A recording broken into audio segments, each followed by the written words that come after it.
دما تو حمي تماشاvan خوش بگمان دما بحثا هزا İyi günler. Kasede'den bahsederken 10 yıllık geride bırakan bir mirastan bahsediyoruz.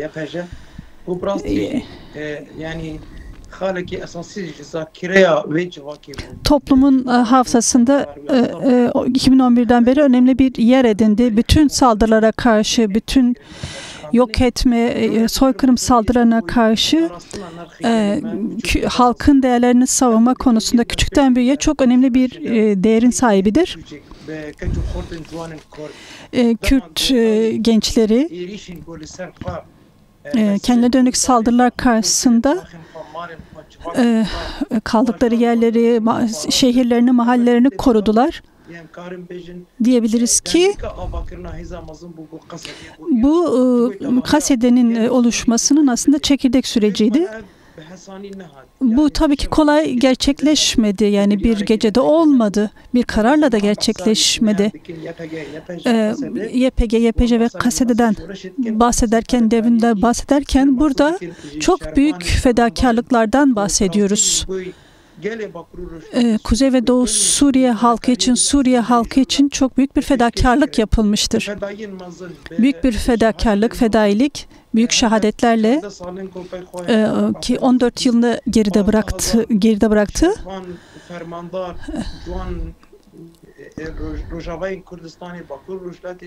Kuzey ve Doğu Suriye gençleri, binlerce genci kendilerini feda ettiler. Kuzey ve Doğu Suriye'nin geleceği için şu anda yaşadığımız içindeki istikrar bu mücadele sayesinde gerçekleşti. Bu devrimin yarattığı bir mirastı. Buradaki her ferdin de bir rolü olmuştur. Birçok genç üniversitelerine bıraktılar, toplumdaki hayallerini bıraktılar. Kendilerini canlı bir kalkan, toplum için canlı bir kalkan haline getirerek toplumun verdiği görevleri yerine getirdiler. Tabii ki bu büyük bedel, bu başarı büyük bedellerle gerçekleşti. Bugün 10. yılında, Kasede'nin 10. kuruluş yılında bahsederken bunun içerisinde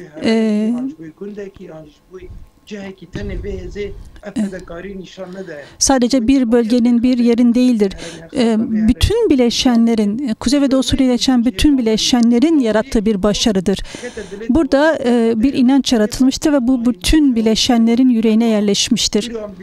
Bugün görüyoruz ki Süryan gençler, Alevi gençler, Şii gençler, Kürt, Arap gençler, Türkmenler, bölgede yaşayan tüm halklar, yüzyıllardır bölgede yaşayan tüm halklar, Kasede'ye inanan tüm halklar, Kasede bünyesinde çok önemli bir rol oynadılar.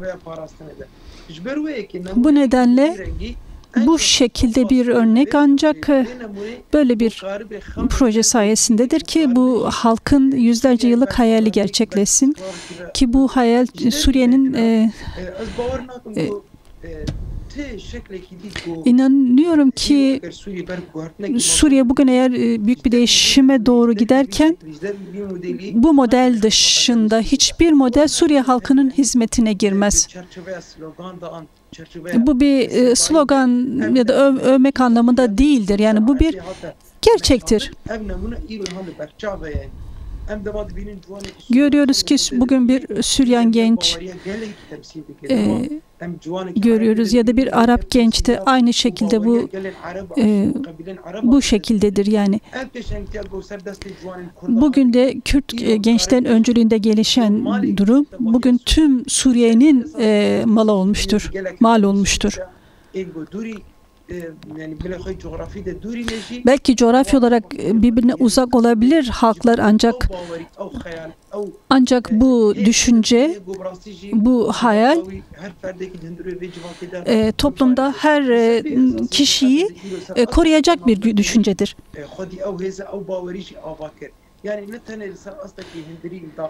Yani sadece bu içte oluşan bir düşünce değildir. Bugün uluslararası koalisyonda ki burada 72 devlet yer alıyor. 2014, 2015, 2016 yıllarında bölgedeki krizde, Orta Doğu'da yaşanan krizde ki Suriye'de bilindiği gibi DAEŞ'e karşı arkadaşlarımız savaştılar. Bu süreçte bu gençler yani DAEŞ'in her ne kadar imkanları çok fazla olsa da bu güç DAEŞ karşısındadır. Çünkü bu Kasede'nin yarattığı bu inanç bunu yarattı. Uluslararası güçler, bölgedeki diğer güçler ancak Kasede'nin Suriye'nin koruyabileceğini inanıyorlar. Kasede'nin prensipleri, ilkeleri, Orta Doğu toplumunun ilkeleri temelinde, bu temelde halk kendisini kendinden uzak görmüyor, kendini bir parçası olarak görüyor. Çünkü burada ilke birdir, ahlak birdir, vicdanı birdir.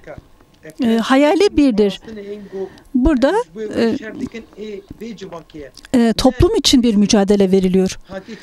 Yani bu sünni bir şekilde oluşturulmuş, başka güçler tarafından oluşturulmuş değildir. Bu inanç da bu temeldedir. Uluslararası ilkeler, prensipler temelinde, özellikle insanı koruma temelinde ki prensipler Kasede'de vardır. Eğer bugün biz bölgeye bakacak olursak Kasede en üst düzeyde bu ilkeleri koruyor. Bu nedenle de Kasede Suriye'nin geleceğinde çok önemli bir rol oynayacaktır. Özellikle DAEŞ'e karşı verilen mücadelede. Biz inanıyoruz ki, biz buna inanıyoruz. Bu temelde Kasede ısrar ediyoruz ki Suriye'nin gelecekte savunması konusunda çok önemli bir rolün sahibi olacağına inanıyoruz. Demek ki nezikte beşek arteşa Suriye Bunun önemli bir parçası olacağını söylemişti. Siz bu konuda ne düşünüyorsunuz? Bu yönde bir anlaşma imzalandı mı? Bu yönde detaylar var mı?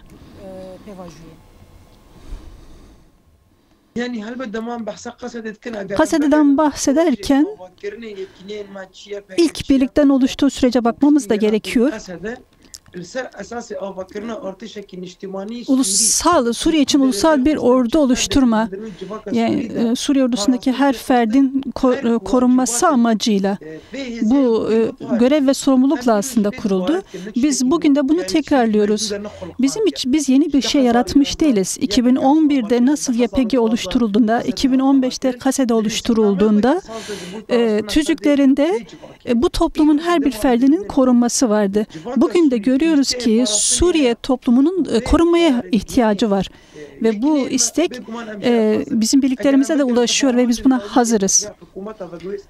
Eğer Şam geçici hükümetin de bunu görmesi gerekir. Tüm uluslararası güçler, bu iki bölgede aktif olan güçler, aynı zamanda Halep'in durumu, Suriye'nin içinde geçtiği durum, herkes burada görüyor ki Kasede'nin Suriye'nin korunmasında önemli bir rol olduğu görünüyor.